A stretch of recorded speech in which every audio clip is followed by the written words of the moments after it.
Bonjour et bienvenue à votre émission d'actualité. Qu'en pensez-vous? Où on analyse les actualités régionales, nationales et si on a le temps, on va peut-être aller à l'international. Surtout que c'est vraiment fascinant ce qui se passe en ce moment d'ailleurs dans notre beau monde. Avec moi cette semaine pour analyser l'actualité, Monsieur Jules Simard, éditorialiste et journaliste émérite au Nouvel Hebdo de Dolbeau-Mistassini. Comment ça va, Jules? Ça va très bien, toi? Oui, ça va, ça va. Ça a été tes cadeaux de Noël, les ont achetés? Bien, certain, oui. J'aime ça. Un mois d'avance? Wow! Moi, il faut savoir que ma blonde, là, quand elle enlève les décorations d'Halloween, elle pose les décorations de Noël. Fait que l'esprit de Noël chez nous... OK, donc l'ambiance est déjà là. Ouais. Qu'est-ce que tu veux? C'est ça. Il faut faire des compromis dans la vie. Bon, je te lance directement dans l'actualité avec Dolbeau-Mistassini qui annonçait un surplus budgétaire pour 2015. Maintenant, c'est plus complexe que ça. Là. Si j'ai bien compris, oui, surplus budgétaire, mais hausse aussi des impôts fonciers de 10 Non. Non? C'est pas une hausse de l'impôt, c'est une hausse de l'évaluation globale, OK. qui est de l'ordre de 10 parce que on vient de recevoir, au niveau de la municipalité, le nouveau rôle d'évaluation qui, comme on le sait, revient sur la table à tous les 3 ans. OK? Ouais. Or, dans ce nouveau rôle d'évaluation-là, il y a une augmentation globale de 10 de l'évaluation, 10,6 si ma mémoire m'est fidèle, de l'évaluation. C'est donc à dire que théoriquement, si on conservait le même taux de taxe que l'année dernière et que ta résidence donc est évaluée à 10,5 tu devrais, si on garde le même taux, avoir la même, pas la même facture, mais ton augmentation de ta facture de taxe.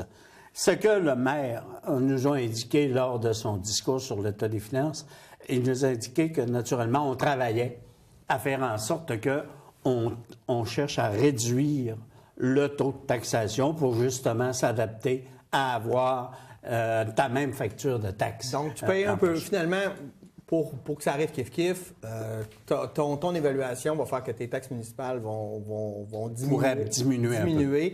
En même temps, parce que tu vas payer. Donc, ce qui est toujours important, puis comme payeur, ce qui nous intéresse toujours, c'est de voir la facture. Ouais. Alors, quand ta facture est similaire à l'année dernière, tu te fous peut-être un peu de la gymnastique à laquelle ils ont fait pour en arriver à cela. Et tu cherches par contre, tu as peut-être une réaction un peu moins compréhensive lorsque ta facture augmente. Ouais. Puis ce surplus-là, il vient parce que je pense que les dépenses ont été plus hautes que prévues, mais que les dépenses et les revenus. Et les revenus. Ça vient de où, l'augmentation des revenus? En fait, il y a plusieurs sources qui ont été invoquées lors de l'étude budgétaire qui s'est terminée pour au 30 septembre. Il y a, entre autres, naturellement, les augmentations qui ont originé par les constructions nouvelles. OK.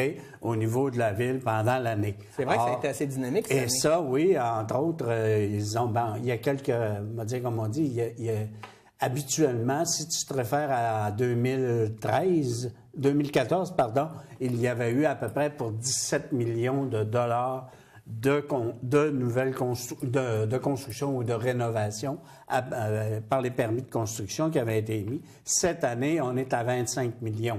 Alors, il y a une augmentation de 8 millions qui fait en sorte que, oui, ça contribue à amener de l'argent neuf là-dessus. Il y a aussi l'autre affaire, c'est qu'il y a, dans les revenus de transfert qui originent du gouvernement, ouais. Il y a eu une légère augmentation par rapport aux prévisions.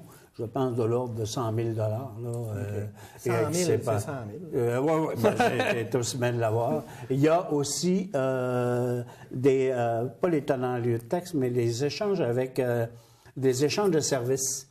OK, avec pas les municipalités, mais comme il y a eu beaucoup l'hiver passé, de gel qui était occasionné dans les résidences, les systèmes Or, quand tu fais dégeler, tu as un coût qui t'est chargé. Alors, compte tenu du fait que tu en as eu beaucoup, il y a eu une augmentation des revenus qui ont originaire. Ah, oui. C'est pas ça qui explique le 275 000 $ de surplus. Mais par contre, tu as un effet contraire à ça. Si tu as une augmentation aussi des dépenses, c'est parce que ça t'a coûté plus cher pour les rénover. Alors, c'est un peu le jeu là, qui s'est... Donc, ça va bien de l'Oumsesni. Ben, selon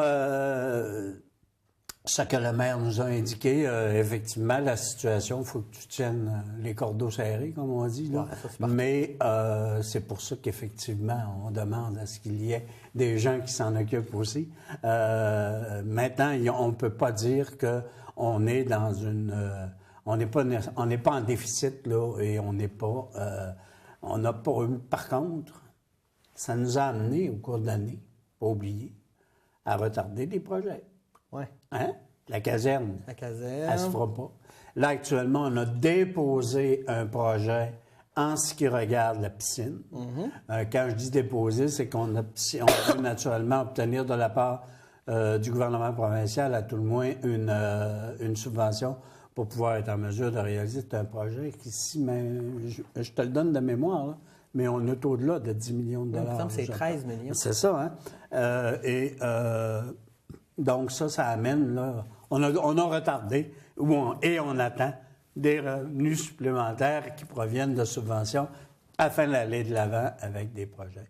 Alors ça affecte pas nécessairement ton état d'opération, mais ça affecte ta dette à long terme, naturellement.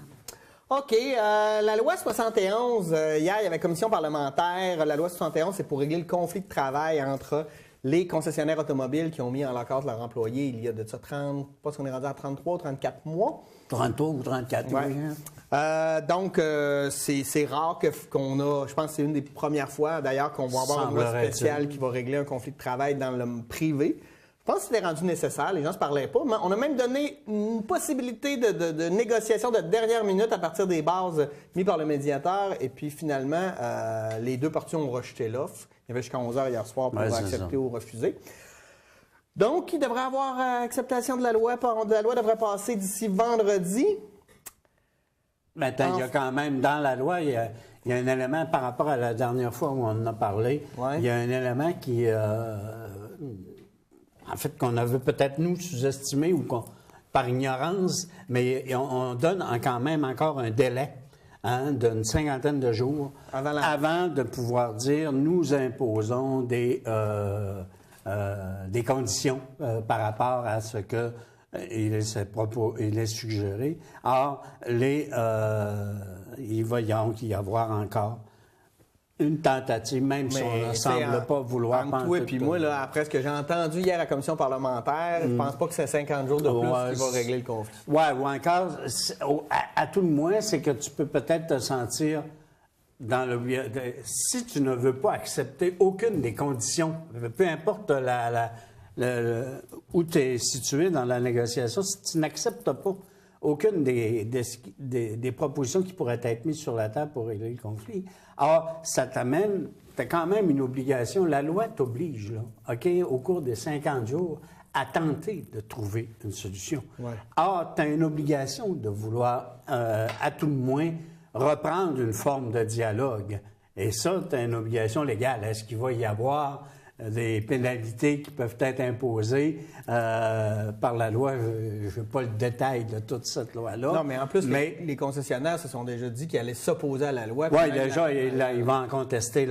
C'est évident que si ça a pris 3 ans avant de régler le problème, ça va peut-être prendre encore pas loin d'une décennie avant qu'on en arrive à un règlement final, une fois que tu vas avoir contesté les lois et toutes ces choses-là. Mais indépendamment de cela, il reste que...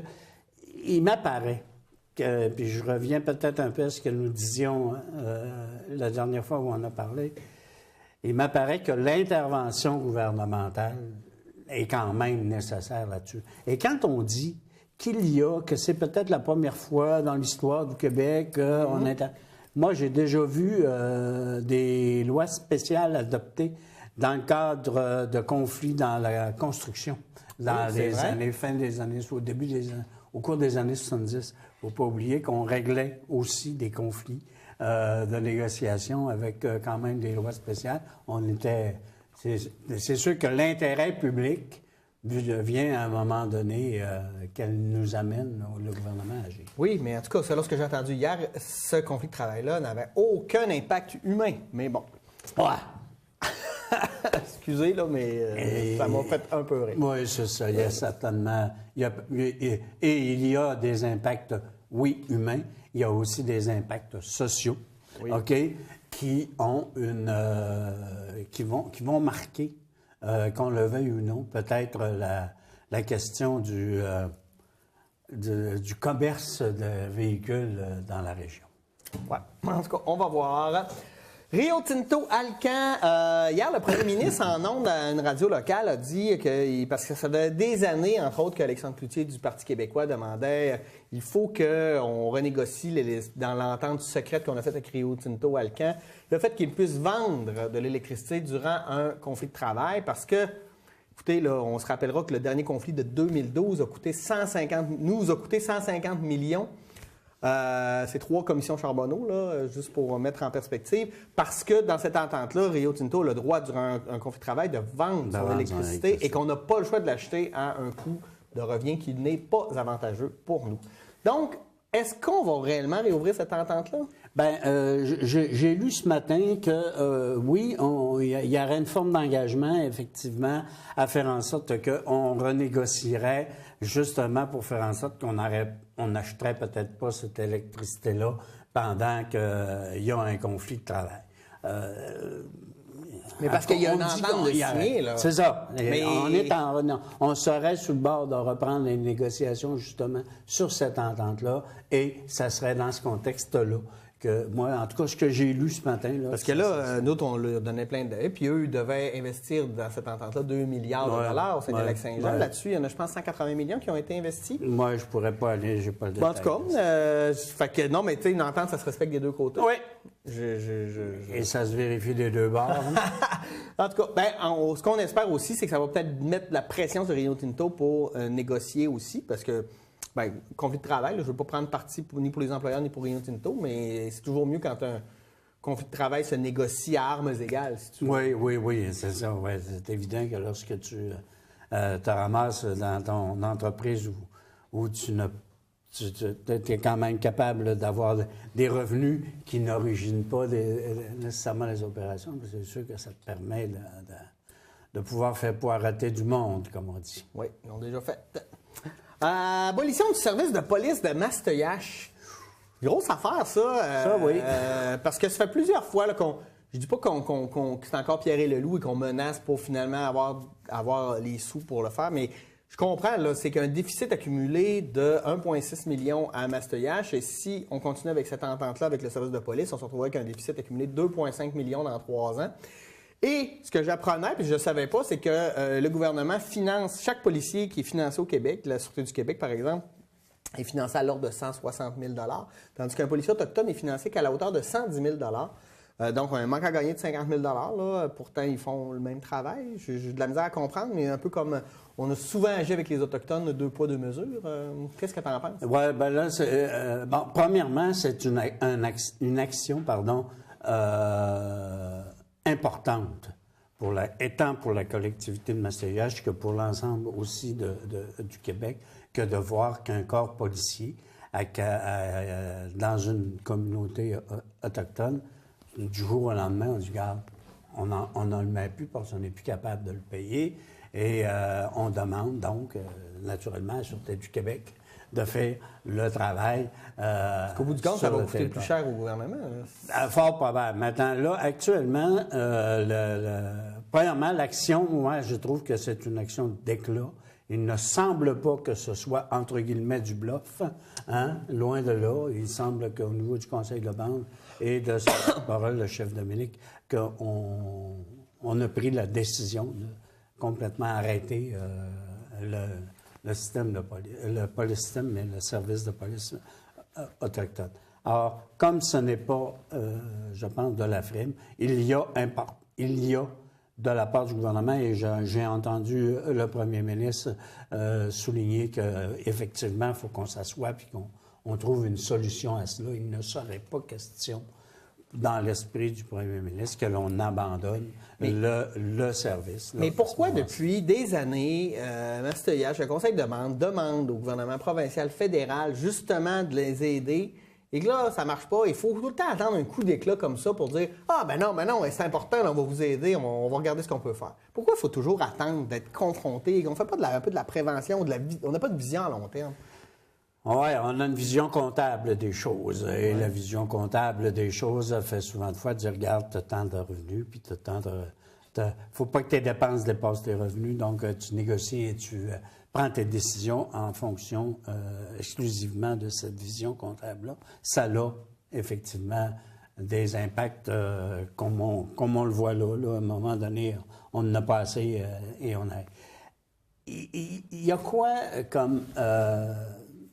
on n'est pas dans le détail de la ventilation de ces coûts-là au niveau de Mastéioche. OK? Est-ce que il peut y avoir, est-ce qu'il y a des responsabilités qui appartiennent quand même à un autre corps policier qui est la Sûreté du Québec avec des interventions sur le territoire? Est-ce qu'on n'a pas voulu tenter de, par ces négociations-là, tu sais, on ne connaît pas, toi, en tout cas, moi, je ne connais pas la finalité ou la teneur exacte de l'entente de ce qu'il y en est. Peut-être que, oui, on subventionne 160 000 par policier à la Sûreté du Québec. Maintenant, ça tient compte d'un ensemble d'interventions qu'ils sont appelés à faire. Peut-être qu'on dit, bon, ben oui, à Mastéioche, compte tenu du fait que les interventions que vous devez faire selon la loi se situent à tel et tel niveau, ben ça représente 100 000 oui. Je le sais pas, là, tu comprends? J'émets une hypothèse, tu me diras, mais ça fait partie un peu, là, peut-être de l'explication de de l'écart qui peuvent peut-être y avoir. Maintenant, une fois qu'on a eu dit ça, s'il n'y a pas de différence, c'est effectivement inconcevable de penser qu'on donne 150 000 160 000 pour la Sûreté du Québec et pour un même travail, on dit à Mastéioche, bon, ben écoute, on va te donner 100 000 par... Ça là-dessus, tu comprends? Ce que je comprends de l'intervention du chef Dominique, c'est qu'effectivement, il dit, nous, on nous donne 100 000 et ça coûte 160 000. J'ai un déficit d'opération qui est relié à mon service de police. Donc, si vous me donniez la même affaire, peut-être que j'aurais pu la même affaire. Ça, je connais pas. J'ai pas. Puis il y a l'autre question aussi, que si on n'a plus de service de police, les impacts, parce que j'entendais des gens de Mastéioche dire, ben avec ce qui s'est passé à Val-d'Or, là, on a peur parce qu'on n'aura peut-être pas le même traitement avec la Sûreté du Québec. C'est d'ailleurs pour ça qu'on avait créé des policiers autochtones. Ah oui, c'est ça, parce qu'on voulait avoir une intervention qui était...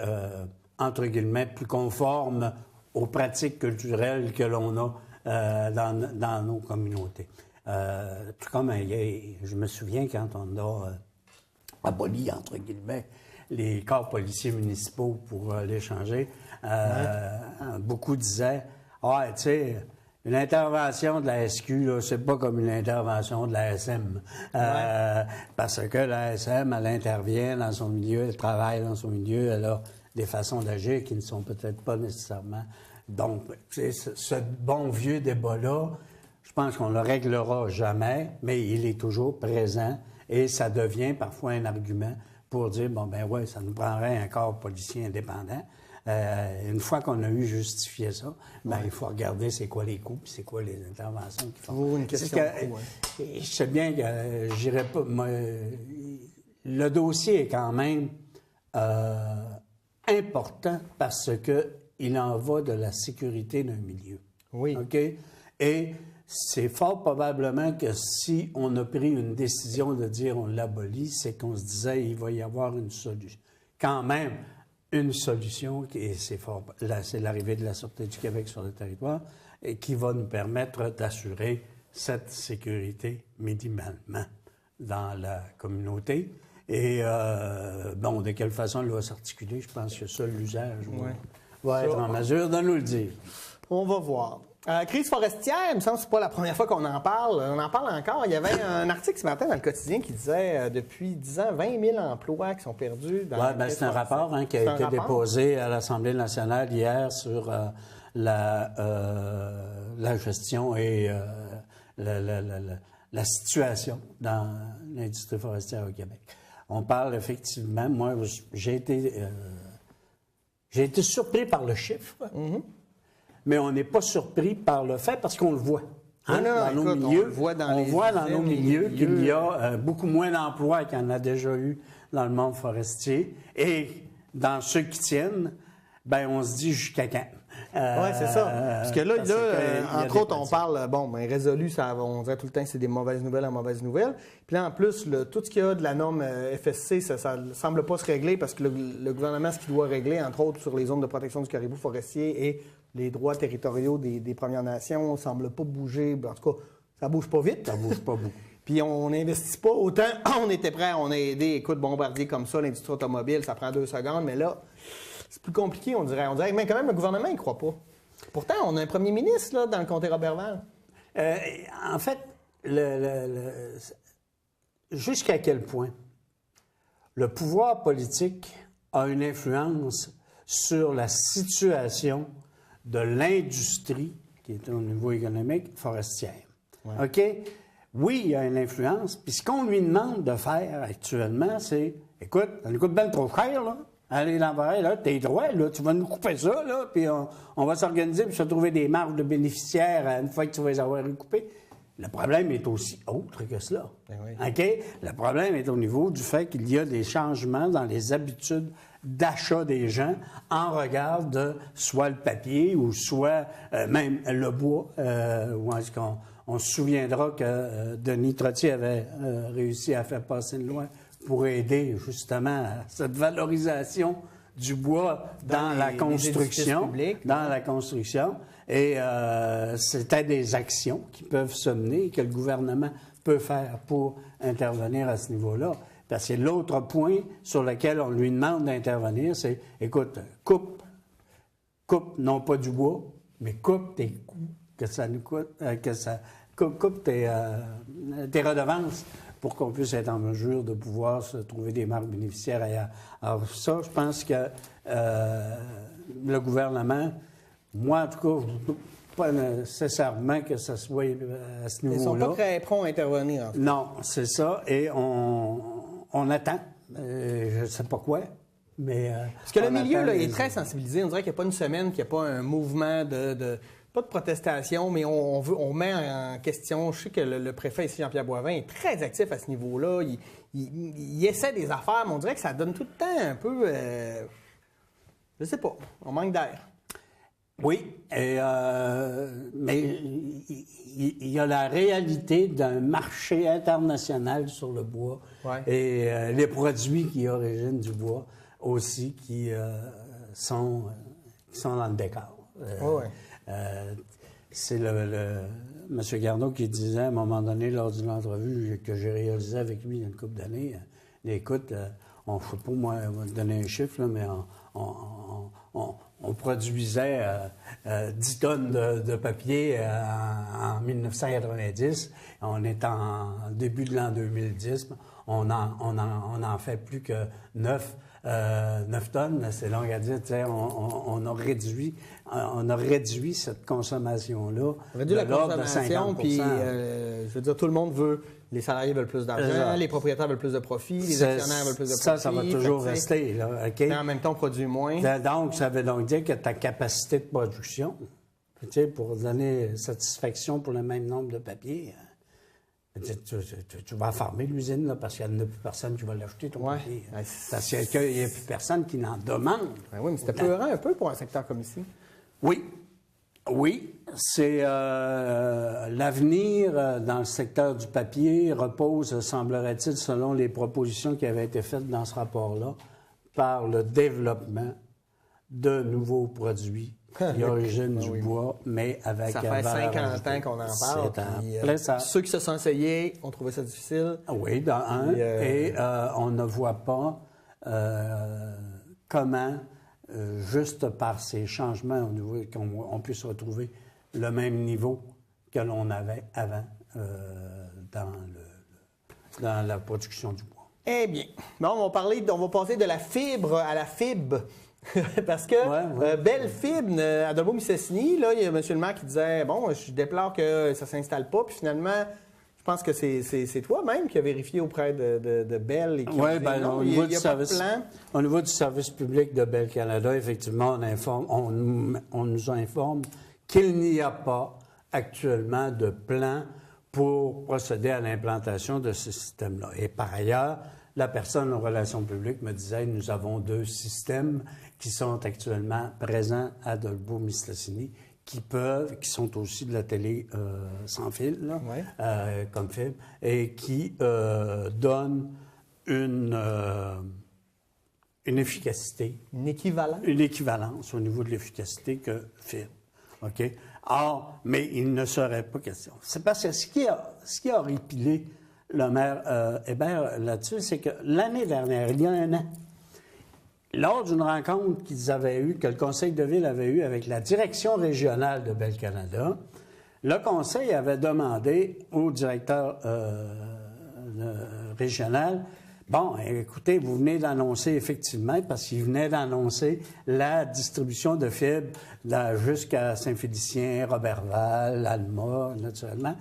Puis, à Dolbeau-Mistassini, il ne l'avait pas. Fait qu'il avait demandé, la ville avait demandé, mais on est-tu capable d'avoir ce service-là aussi pour nos citoyens? On est quand même la 3e ville en importance dans la région. Ouais. On a quand même une certaine population de servir et on ne voit pas pourquoi est-ce qu'on n'offrirait pas la possibilité à notre population de voir ce choix. 1 an après, la Ville n'a toujours pas reçu de réponse. Ouais. OK? On est habitué à ça, je pense, un peu. Mais c'est pour ça qu'il a lancé un cri là, à ce niveau-là. Oui, parce que c'est pas essentiel, non, mais c'est sûr que si tout le monde là, les gens ici... Bien là, je ne sais pas si je te dis pourquoi est-ce que c'est que, tu sais, on peut peut-être se contenter de ce que nous avons avec le fil, mais il reste que la position, là, et quand même de pouvoir donner à une population la possibilité d'avoir des services. Mais fort probablement que c'est des coûts assez importants pour... Tu sais, je me souviens, quand j'ai commencé ma carrière dans le secteur du journalisme, je travaillais pour Dolbeau TV à la télévision communautaire. OK? Et dans le temps, j'avais demandé, moi, au propriétaire du temps, M. Louis... Perron, je ne me souviens pas de son prénom, qui m'avait dit que quand ils ont mis à Dolbeau-Mistassini, en 1956, le système de câble, OK, c'était parce que nous avions une très mauvaise réception de tous les autres systèmes qui existaient avant par antenne. OK? Or, ce qui a favorisé le développement de l'industrie du câble à Dolbeau-Mistassini par Dolbeau TV, c'était le fait qu'on pouvait avoir un très bon signal dans ta télévision. Il n'y avait pas de nez dedans, tu n'as pas obligé d'aller pelleter toutes les 3 minutes. Et ça te permettait d'avoir donc une très bonne qualité. Et c'est ça qui a fait en sorte que tu as eu un engouement assez rapide sur le câble à Dolbeau-Mistassini à cause de ce phénomène-là. Et j'en viens à ça en disant, bon, ben oui, aujourd'hui, on dit, point de fil, là, c'est tout avec des antennes, mais ça t'en prend une antenne. Oui, et c'est fort probablement où je l'installe. OK? Ici, là, il fallait qu'on s'installe dans un premier temps à Albanel, au Coteau-Marcil. Les premiers tours, en fait, M. Perron m'avait un peu placoté de ces choses-là, donné un peu d'historique. J'en viens à dire que, oui, la technologie a permis à la population de Dolbeau-Mistassini d'avoir un signal de télévision qui était bon dans le temps. Décent. Aujourd'hui, on existe, semblerait-il, aussi d'autres technologies qui te permettent de pouvoir avoir peut-être moins de fils dans ta maison. Ouais. On aime ça. Bon, et là, aujourd'hui, on ne peut pas l'avoir à la même qualité que le fibre. Par contre, je reviens sur le fait que Bell Canada nous dit nous avons quand même, pour Dolbeau-Mistassini, un système de télévision sans fil qui est, entre guillemets, on me disait, aussi performant. Bon, cette capsule d'histoire nous vient de M. Jules Simard, qui est né au 20e siècle, je vous le rappelle, mais moi aussi d'ailleurs. Difficulté financière au cégep d'Alma, je ne sais pas si tu as vu, c'est une des pires performances financières au cégep qui est due, selon moi, à deux choses. Bon, les coupures dans le système de l'éducation, qui ont été, c'est 6 coupures en 5 ans que les cégeps ont fait face, et aussi la diminution d'achalandage. Ouais, ça doit... Est-ce qu'on doit craindre de perdre un cégep dans la région? Parce qu'à un moment donné, si la population continue à baisser, surtout s'il y a moins de jeunes... je pense que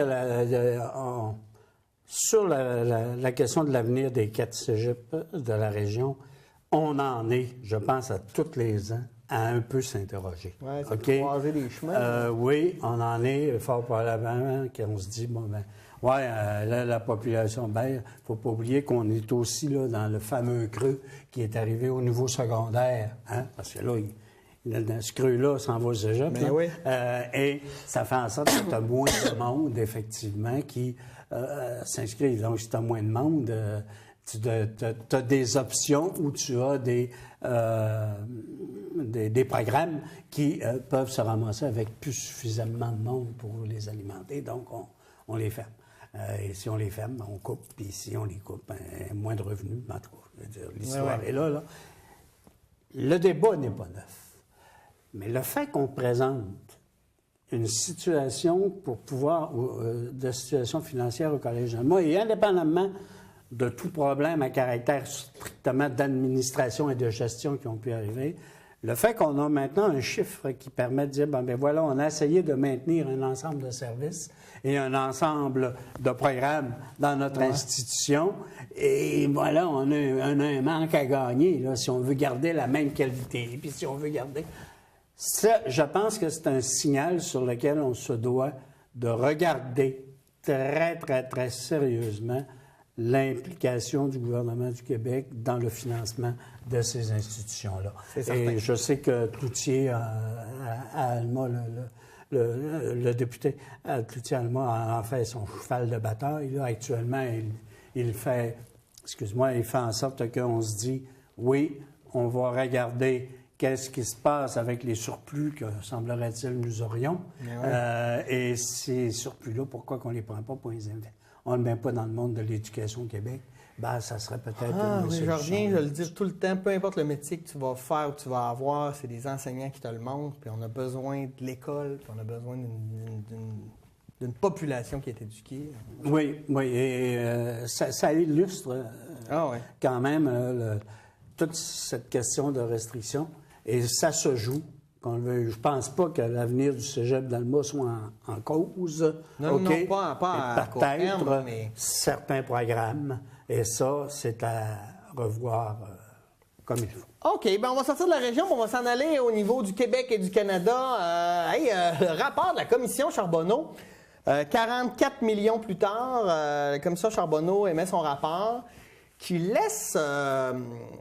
écoute, on dit souvent que dans le monde politique, les gens sont trop ironiques, mais là, je veux dire, aidez-vous un peu. J'ai l'impression qu'on nous met ça, il n'y a pas de blâme. Il y a du monde qui doit se taper des mains le matin en se disant « Ouhou! » Je sais pas. Puis je comprends le monde d'être cynique, en fait, parce qu'on a l'impression que on fait une commission d'enquête. Moi, j'étais pour ça parce que ça change une culture. Tu veux pas nécessairement accuser des gens, mais tu veux changer la culture de comment ça se passe. Puis au bout du compte, même les deux commissaires ne s'entendent pas. C'est triste. Mais j'en discutais justement avec Serge, mon confrère, ce matin là-dessus, qui partage un peu l'idée que tu as. Moi, je dis, on a fait une commission d'enquête publique. Mm-hmm. Une commission d'enquête publique n'est pas un tribunal. Non, c'est comme je te dis. Et comme elle n'est pas un tribunal, je sais qu'on a pu le voir à un moment donné, tu as des gens qui viennent exposer des choses. On dit, ça trouve pas de bon sens, il est coupable, toi, il est coupable. Ouais. Mais là, on a quelqu'un qui est venu exposer des choses. Et moi, ce que je trouve intéressant dans toute la démarche d'une enquête publique, et entre autres, particulièrement celle au niveau de l'industrie, elle nous a permis de nous informer sur des pratiques et des systèmes illégaux qui fonctionnaient à même des fonds publics. Et ça, qu'on le veuille ou non, dans les recommandations et dans le rapport, c'est encore très bien étalé et très bien expliqué. Oui, mais on n'a pas le lien avec le financement des partis politiques. Tu sais, il y a écoute, cette collusion-là, cette corruption-là, ne peut pas fonctionner sans le pouvoir politique. Non? Oui, mais non. Si cette collusion-là, mais la commission n'avait pas à identifier, à mon esprit, non? Ouais. D'ailleurs, tu as vu, le mandat qui a été octroyé à cette commission-là était tellement large et tellement trop précis que tu pouvais pas aller chercher des cas qui étaient avec l'UPAC, sous enquête avec l'UPAC. Hein? Fallait pas que tu les amènes à la commission. Ouais. Et parce que, bon, il y a un paquet d'informations qui étaient sous enquête avec l'UPAC, qui vont peut-être nous conduire là à des accusations et là à un procès et là à des conséquences qui vont relier de cela. Maintenant, indépendamment de ça, sur la question, moi je trouve quand même c'est très interrogatif la position du commissaire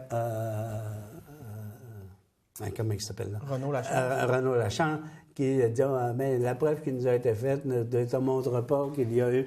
Par contre, bon, la commission elle-même, de par le juge... 30 ou 50 personnes qui l'ont dit. C'est ça, mais de par le juge, souligne... Mais elle ne porte pas, parce qu'elle ne se l'est pas dans son rôle, d'accusation ou OK, mais le but de la commission d'enquête publique, c'est de comprendre les stratagèmes. C'est ça. Mais quand, là, des gars comme Marc Bibeau, qui était le grand argentier du Parti libéral, il revient, je pense, une 50aine de fois dans toute la commission, et au bout du compte, on l'a pas fait venir pour témoigner, puis on n'y a pas posé les questions, on n'a pas passé un peu à côté, ou on n'a pas eu... Je sais pas, des fois, j'ai l'impression qu'on... Ben là, comme je viens de te dire, l'UPAC est encore en processus d'enquête sur certains types de dossiers. Mais regarde... Et qu'est-ce que cet individu-là aurait pu dire? Ben, c'est une fois qu'il l'a dit devant la commission, tu ne peux plus prendre le contenu de son témoignage et l'impliquer dans une cause. Mais attends, regarde le cas de Gilles Vaillancourt. Oui. Il y a, dans le rapport, il y a plein d'informations qui sont manquantes à cause de l'enquête de l'UPAC, puis qui vont revenir après, mais au moins, on est allé au fond des choses. Non? On n'est pas allé au fond des choses. Ben oui, on est allé, on a posé des questions aux gens, là, on a établi le système comment il marchait. À des gens sur le système qui fonctionnait. OK? Mais on n'a pas eu, et c'est là que peut-être que Renaud Lachance dit on n'a peut-être pas de preuves, on n'a pas eu d'éléments spécifiques qui ont démontré que 1 + 1 = 2, c'est-à-dire que oui, j'ai un monsieur un tel qui m'a donné 40 000 $. Il a eu un contrat appareil qui lui a rapporté 400 000 $. Ça, on n'a jamais eu ça à la commission parce que ce qui aurait pu être amené pour démontrer cela, fort probablement, est actuellement sous enquête avec l'UPAC. C'est long. OK? Oui. Oui. Parce qu'il faut que il y a fort probablement des preuves qui se sont cachées et des trucs quelque part. Oui. Okay? C'est sûr qu'il y en a que, quand la commission d'enquête a décollé, qui ont dû s'acheter des broyeurs. Et on dit, voilà, la déchiqueteuse fonctionne très bien. Fort probablement que oui, cela, ça s'est fait. Et, c'est pour ça que je dis, la commission d'enquête sur le crime organisé, c'est pas le SECO, sur l'industrie de la construction, cette commission d'enquête-là était nécessaire en 2011. Ça, je suis d'accord. Et elle nous aura permis, pendant à tout le moins 2 ans et demi, de voir des gens venir expliquer de quelle façon fonctionnait tant la corruption que des systèmes où on volait littéralement le public, les payeurs de taxes québécois, où on les volait littéralement, où on organisait des élections avec clé en main en disant la meilleure façon de nous rétribuer, c'est de nous accorder les contrats après. On l'a vu, le système. Oui, on l'a vu. Bon, et que la commission nous dise, parce que ce que j'ai pris entre autres comme déclaration de la commissaire Charbonneau, c'est il existait, oui, un système de collusion et de corruption dans l'industrie de la construction qui dépassait ce que nous pensions que ça pouvait être. Oui, moi, j'ai l'impression que c'était bien pire qu'on l'a su. C'est peut-être aussi pire que ce que nous avons su, mais à tout le moins, nous en avons su le fonctionnement. Ce qui a amené déjà le gouvernement à agir, entre autres, sur la question du financement des partis politiques, et que fort probablement qu'il peut y avoir, dans les recommandations qui sont émises, des structures de contrôle qui peuvent peut-être atténuer. Parce qu'une fois que tu vas avoir mis ta structure de contrôle, il va y avoir 4 personnes à côté qui vont trouver comment est-ce qu'on pourrait bien oui, c'est ça, contrôler je te dis, on a changé le fonctionnement du Et là, je te réponds tous que je réponds. Jusqu'à de l'homme, il y a de l'homme. Ben oui. Maintenant, ce qu'on va faire avec les recommandations, est-ce qu'on va les mettre à la même place, les recommandations Bouchard-Taylor, les recommandations Pronovo, les recommandations, ou on va vraiment les appliquer?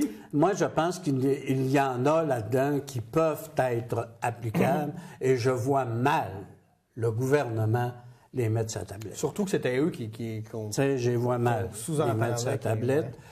Il peut y en avoir. Est-ce que ça va être l'intégralité de la recommandation qui va être mise de l'avant? Peut-être pas, mais à tout le moins, il va y avoir, je pense, des actions qui vont se poser pour pouvoir être en mesure d'avoir un processus un peu plus clair dans l'octroi des contrats publics. On va voir. Bon, accueil de 25 000 réfugiés, on en accueille toujours 25 000, mais je pense avec la pression populaire, les gens qui disaient c'est pas grave, là, si vous prenez plus qu'un mois pour les accueillir, on a décidé d'en accueillir seulement 10 000 avant Noël et les 15 000 autres vont arriver d'ici février-mars. Bonne décision? Oui. Je pense que oui. Sage. Oui, sage, parce qu'à un moment donné, plus tu te dépêches, plus tu risques de commettre des erreurs. C'est ça. Et ce qui est important, moi en tout cas, ce que je maintiens, c'est que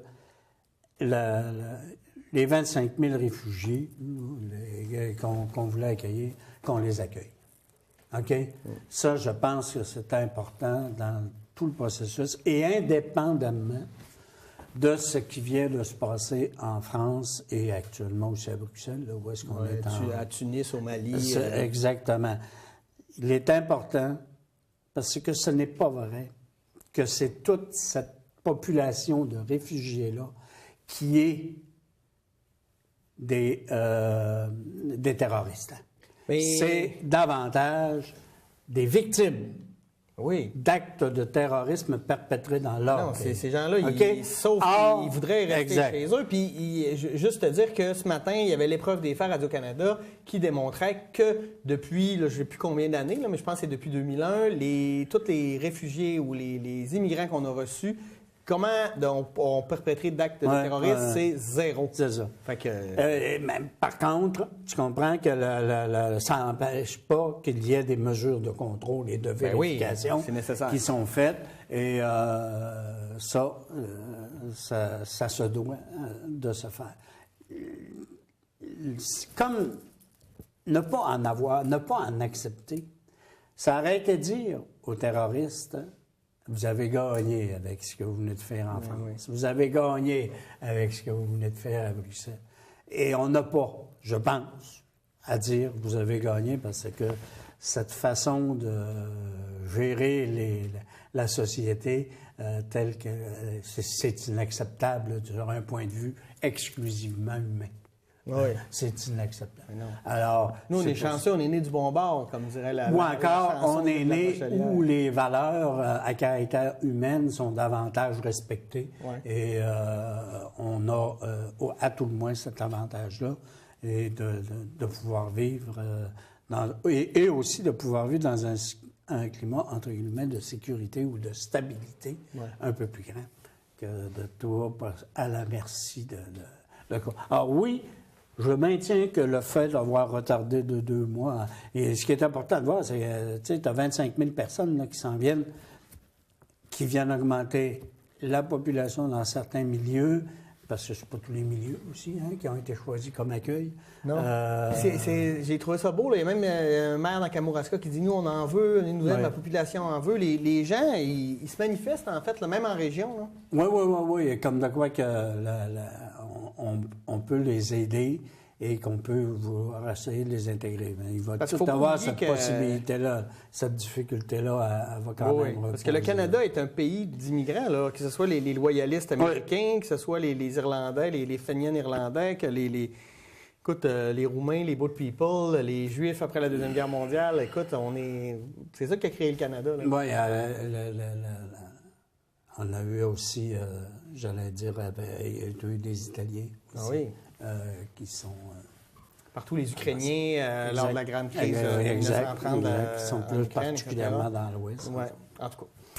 Bombardier, écoute, je trouve ça fascinant. On vient de leur donner, écoute, plein d'argent. Puis hier, ils annoncent aux actionnaires qu'ils vont aller faire leurs pièces dans des lieux comme le Mexique ou l'Inde où ça coûte moins cher. Mon Dieu Seigneur. Je veux dire,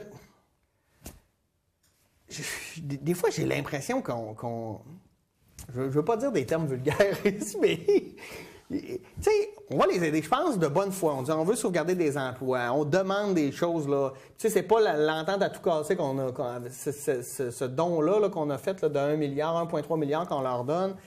C'est pas... lui, c'est pour la CCRI. Oui, c'est ça. Mais, je veux dire... Puis là, la Caisse de dépôt a investi à 2 milliards dans l'aspect transport, ce sur quoi actuellement ils veulent aller le faire. Maintenant, là-dessus, le premier ministre avait quand même répondu au chef de l'opposition que nous, on a quand même mis 1,3 milliard pour pouvoir conserver des emplois dans le secteur de l'aéronautique, parce que c'est juste là-dessus qu'ils inscrivaient. Il a raison. À tout le moins, dans ce cas-là. Mais où est-ce que on est dans un milieu, quand tu parles d'administration dans une entreprise privée et en économie, où il faut véritablement qu'un plus 1 égale 3. OK? Or... Et surtout un milieu avec zéro valeur humaine. Ça, c'est évident. On le regarde. Maintenant, tu sais, tu es dans un marché aussi où tu es, quand tu produis ton train, tu as 2 autres concurrents internationaux qui sont là, puis qui peuvent peut-être produire sensiblement le même train, puis ils vont peut-être le produire à coût moins cher. Or, toi, comme payeur, toi, comme donneur d'ordre, d'ouvrage, tu te dis, je prends celui qui est le moins cher avec une qualité similaire. Hein? Bombardier est aussi aux prises avec cet élément-là. Tu comprends que si pour construire un siège, pour mettre dans un train au Canada, il te coûte 10 000 et que tu peux l'avoir à 4 500 au Mexique, moi, comme membre d'affaires, ma décision est assez rapide à prendre. Oui, mais je regardais les chiffres, là, puis c'est une économie d'échelle d'à peu près 20 millions de dollars. Tu comprends que c'est pas... Sur 2 milliards. Tu comprends que, tu sais, le respect de l'être humain, le respect des populations qui t'ont vu naître et qui t'aident, je veux dire, à un moment donné, en tout cas, s'ils commençaient par payer leur impôt au Canada, ça serait déjà un bon pas dans la direction pour compenser avec ces emplois-là qui vont décentraliser au Mexique ou en Inde. Mais je pense qu'on va toujours un peu s'élever. Et c'est le genre de décision qui nous guette quotidiennement. OK? Peu importe que tu mettes ou non de l'argent. Regarde, actuellement, on va être méchant, là, OK? Actuellement, là, nous, là, on subventionne un peu, beaucoup, en ayant octroyé un contrat d'achat d'électricité à PFR pour l'usine ici à Dolbeau-Mistassini. Si tu n'avais pas ce contrat-là, nous ne serions pas réouverts. Hein? Ici, il ne se ferait plus de papier. Ou il s'en ferait par une autre compagnie, ou c'est ailleurs. une petite PME qui ferait autre chose, ou la CAF, tu sais, le bois sortirait pareil du bois. Là. Oui, mais le bois, là, il est attribuable à une scierie, pas à une usine de papier. Alors, moi, ce que je veux t'amener avec ça, c'est que, oui, on n'est pas à l'abri que demain matin, OK, il ne se vend plus de papier à Dolbeau, il s'en vend quasiment plus. Ils vont dire, whoop, on a une autre usine. Ben, ils viennent de le faire avec Alma. Ils s'en vendent ailleurs. On est capable, avec cette usine-là, de pouvoir le faire. On ferme ici, parce que ici, nous avons une bonne vache à lait qui s'appelle la vente d'électricité. Et on va brûler des écorces, puis on va faire fonctionner cette usine qui fait de l'électricité. Où est-ce que j'ai besoin de même pas 30 gars pour pouvoir 30 gars ou 30 femmes pour pouvoir la faire fonctionner? Et on sera jamais à l'abri de ça. Non. Et faut-il le dénoncer? Il faut à tout le moins démontrer que nous sommes conscients qu'on se fait, entre guillemets, fourrer. Donc, collectivement. Oui, mais moi, parce que on dirait que je crois de moins en moins à la grande entreprise là, sauveur là, qui vient amener des emplois. Je pense qu'il faut, au contraire, favoriser beaucoup plus les PME du coin. Mais je comprends que c'est plus difficile pour eux là, d'exporter sur le marché international. Ouais, et à un moment donné, mon Dieu Seigneur, que j'ai l'impression qu'il y a des solutions et qu'on ne va pas dans... La grande entreprise, OK, de plus en plus, c'est de la robotisation et pas d'emploi. Mais non, c'est ça. OK? Or, tu sais, tu es capable... Je me souviendrai toujours en 1976, quand on a mis sur pied l'usine ici de Pâte-Crève à Saint-Félicien. Ils nous invitaient, j'étais jeune journaliste dans le temps, ils nous avaient invités à les visiter. Et on visitait l'usine, puis on disait, voyons, ce qui sont le monde. Ouais. Il n'y a pas de monde. Pas de monde sur le plancher. Puis là, les machines, ça tournait, puis ça produisait de la pâte. Il n'y a pas de monde. Ce qui est là.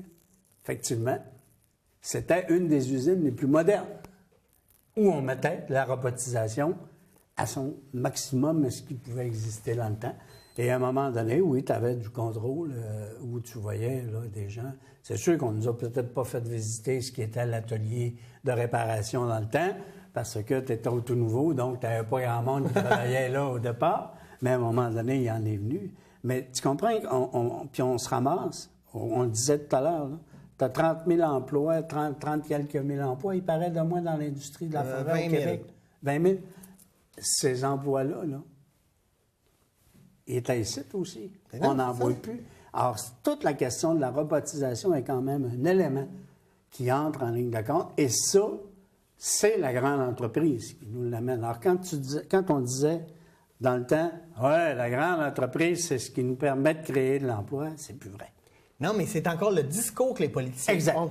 Exact. C'est là où j'ai un problème. C'est ça. Ben, je suis d'accord avec toi. Tu sais, je veux dire, là... Tu as le dénoncé. Il ne faut pas penser que... Changeons le discours, là. C'est ça. Oui, vous êtes les bienvenus, la grande entreprise, mais à un moment donné, on peut-tu aussi donner de la subvention, des tarifs préférentiels d'électricité aux PME? Tu sais, on peut-tu aider ceux qui créent réellement de l'emploi puis qui donnent des salaires à des gens qui vont dépenser puis faire fonctionner l'économie? C'est comme on disait à un moment donné, tu me disais tout à l'heure que tu avais reçu Denis Trottier. Denis Trottier tenait aussi un discours à un moment donné quand il disait « C'est bien beau, la Caisse de dépôt et de placement, qu'elle investisse dans telle grande entreprise.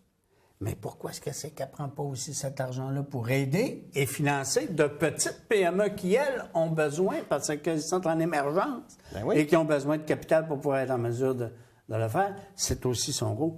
Fort probablement qu'elle vient de donner 2 milliards à Bombardier, on voit ce que ça donne. À la Caisse de dépôt, il semblerait-il qu'elle a fait un très bon deal. Meilleur que celui du gouvernement. L'autre, c'est 0 de rendement. Au moins, elle va avoir 9. Oui, c'est ça. Au moins, elle va avoir 9 de rendement. Et en plus, elle a un élément de contrôle. C'est que nous, le 1,3 milliard, on n'a aucun élément de contrôle. Oui, c'est de l'argent perdu qu'on ne verra plus jamais. Jules? Oui, pas aussi fort. Non, je sais, mais j'aime ça. Moi, tu sais, il y a des médias là, qui ruent des brancards d'un côté. Moi, j'aime ça, ruer des brancards de l'autre pour un peu équilibrer la patente. OK. Hey, merci beaucoup, Jules, d'avoir été des nôtres. Ça marche. Un grand plaisir. On se revoit après le temps des fêtes, parce que c'est déjà notre dernière avant Noël. Mais alors, joyeux Noël à tout le monde. Oui, d'avance. Et une bonne année. Là-dessus, merci d'avoir été des nôtres. Je vous dis, vous, qu'est-ce que vous en avez pensé? Vos commentaires, vos suggestions, vos critiques, peu importe. Écrivez-nous tvldm9@vidéotron.ca. Et surtout, suivez-nous sur Facebook. Vous allez sur Facebook, vous trouvez TVLDM9 et vous allez aimer notre page et vous allez pouvoir voir toutes nos émissions, celles-ci, les autres, les anciennes, les futures. Suivez-nous. Merci et à la semaine prochaine. Au revoir.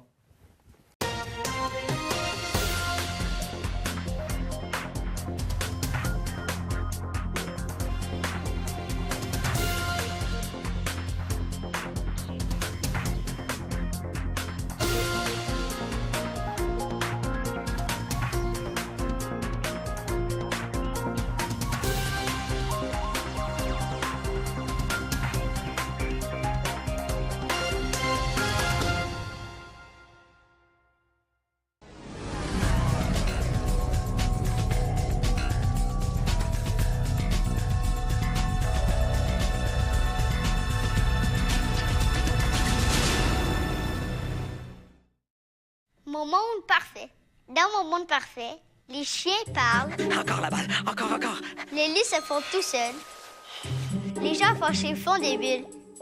Dans mon monde parfait, toutes les autos, camions et les bus fonctionnent à l'électricité. Ça, on peut le faire. Et c'est le temps de le faire. Propulsons le Québec vers l'avenir avec notre électricité. L'électrification des transports, c'est le temps pour vous d'embarquer. Mon meilleur souvenir de l'opération Nez Rouge, on a été chercher 3 filles à leur appartement, puis le party était vraiment poigné là-bas. Ça fait que la femme a dit, moi, vous chantez une toune de karaoké. La fille se commande son burger. Tranquillement, pas vite, là, on voit qu'elle s'endort dans son repas. Fait que là, on embarque dans la voiture. On s'est dit, on pourrait chanter une chanson. C'est ma toune! Elle chantait bien. On fait ça parce qu'on aime ça. Ça finit toujours bien. Je suis gêné. Dans le temps des fêtes, appelez un ami, un taxi ou l'opération Nez Rouge. Faut que je prenne l'ascenseur. Ça va bien aller. C'est juste 15 étages. 15 étages. 15 étages. 15 étages. 15... Les troubles anxieux sont bien réels. Les solutions aussi. Mon meilleur souvenir de l'opération Nez Rouge, on a été chercher 3 filles à leur appartement, puis le party était vraiment poigné là-bas. Ça fait que la femme a dit, moi, vous chantez une toune de karaoké. La fille se commande son burger. Tranquillement, pas vite, là, on voit qu'elle s'endort dans son repas. Fait que là, on embarque dans la voiture. On s'est dit, on pourrait chanter une chanson. C'est ma toune! Elle chantait bien. On fait ça parce qu'on aime ça. Ça finit toujours bien. Je suis gêné. Dans le temps des fêtes, appelez un ami, un taxi ou l'opération Nez Rouge.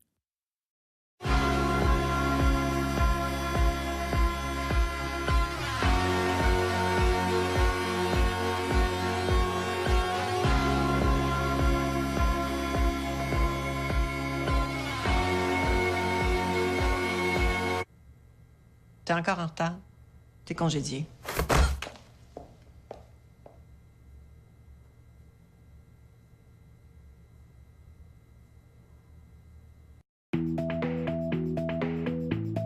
Ici, je travaille en français.